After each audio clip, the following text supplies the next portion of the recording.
Hi guys, in today's review we'll be on a 2023 announced item from Hornby, and this is a bit of rolling stock. It is a 5-plank wagon. I do have some other 5-plank wagons in my collection, but I don't have a Hornby one. Like I said, this was announced in 2023, January of that year, and it's in an Era 3 livery, if I have my facts correct. The product code is R60191 and it's John Barnett Limited, and I believe this one has the steel frames in real life underneath. I do have a fascination for plank wagons. I like to try and collect as many as I can, many of the different liveries. They are quite pretty. So today we will be reviewing or looking at this Hornby 5-plank wagon. So let's get into it, shall we? Starting off at the front or the back of this 5-plank wagon. As you can tell, we do have an M pocket, which I'll get onto later. It's not the usual type. We have turned metal unsprung buffers. We have a buffer beam in black with the shanks on. The shanks themselves are black as well. Don't think there's any rivets on there at all. We have a hook in the centre. Again, it could be a metal piece or a plastic piece. Again, it's well moulded, well done. We also have some supports on the truck, as you know before. We have 2 lots of them. Again, they are painted in black with a few rivets on them. As we move on up, round the outside we have it in black where the rivets are. In the centre, again we have them supports with a few rivets on, and I think it's got a wood background. The planking on this is quite nice, and the planking is a 5-plank like I said before, and it's in this chocolate brown colour, and there is 5 planks of this. All the rivets that you see are in black basically, and the livery of the wagon is brown.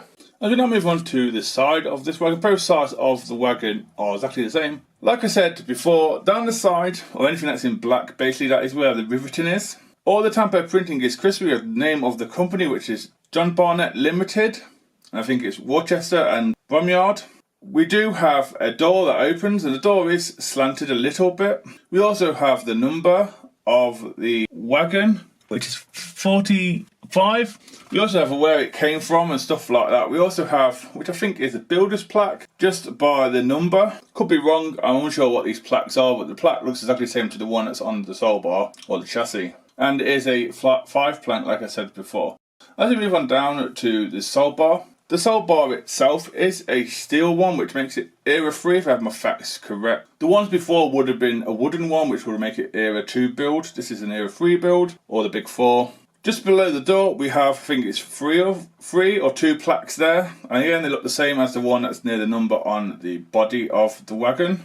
We have axles and springs. We have metal wheels, which look to be split spoked. We have some brake shoes and brakes. We have some rigging. We also have a handbrake, which has the handle white painted. Most of this is all separately applied, may I add. And you can see a few rivets on the chassis itself from the welding. As we now have a look inside this 5-plank wagon. And inside this we do have some planking and some rivets inside. Each plank has a rivet on, or a nail. We also have 4 moulding marks. Again, these do not bother me. The inside itself is in a light grey. It's not in the usual brown at most wagons, I've seen it light grey. And that's basically it. We don't have any moulded bits of doors where the doors would be on the wagon. But again, are you going to notice what it's going around? Probably not. And finally, we come on to the underneath detail of the wagon. Like I said before, we do have an end pocket. This one has a tail on, and that tail just brings it back to the centre, which is a good touch. Hopefully now there should be some video going up to show you what it does. Most of the stuff underneath here are separately applied. Like I said, we do have metal spoked wheels, or split spoked wheels. We have the bracing and riveting. We also have a Hornby sign under here. We do have these lugs, and they are for the show, and some people have moaned about them, but I really don't mind them. They are basically where the springs to the buffers would be. Like I said, we do have brake shoes, handbrake as well. You can see it from up here. They all line up with the wheels. Like I said, most of this is separately applied, and some of it I don't know what it does, but we do have the bracing for the wheels as well, and we have the wood effect going underneath. Most of the underneath is in black. So yeah guys, that's it on the tracks. Next up is the usual coupling test. So we've got a 7 plank, I believe, by Mainline in the Bass livery. It's a pretty old plank wagon with a different style of coupling. And then we also have next to that on the other side, on the left side, we have a Diddington, which is an Oxford rail. I think it's a 7 plank with extra rails at the top. So let's see if they can match up with the coupling, shall we?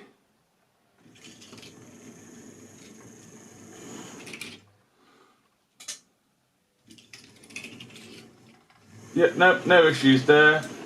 Enjoy the running session.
So yeah guys, that's the end of the review and the running session on this 5-plank wagon by Hornby.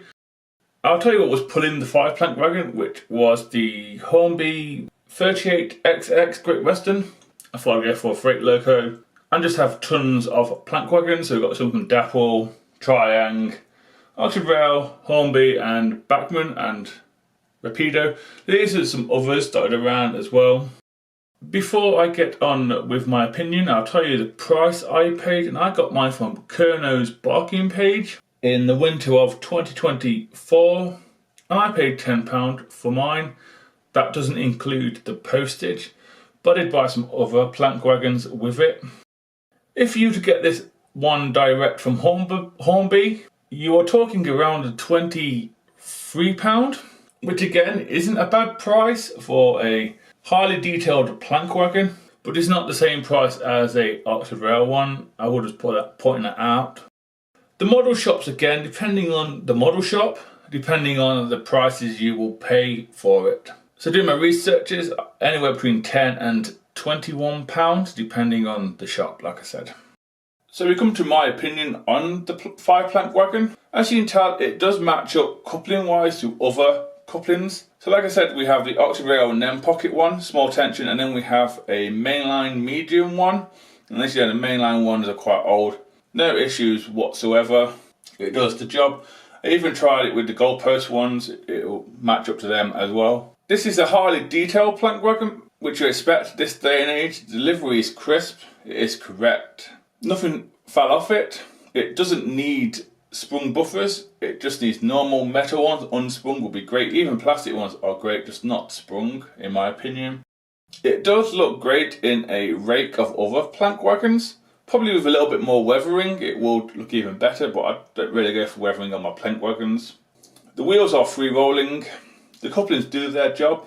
Nothing fell off the couplings, or the couplings don't have a mind of their own like some other manufacturers out there.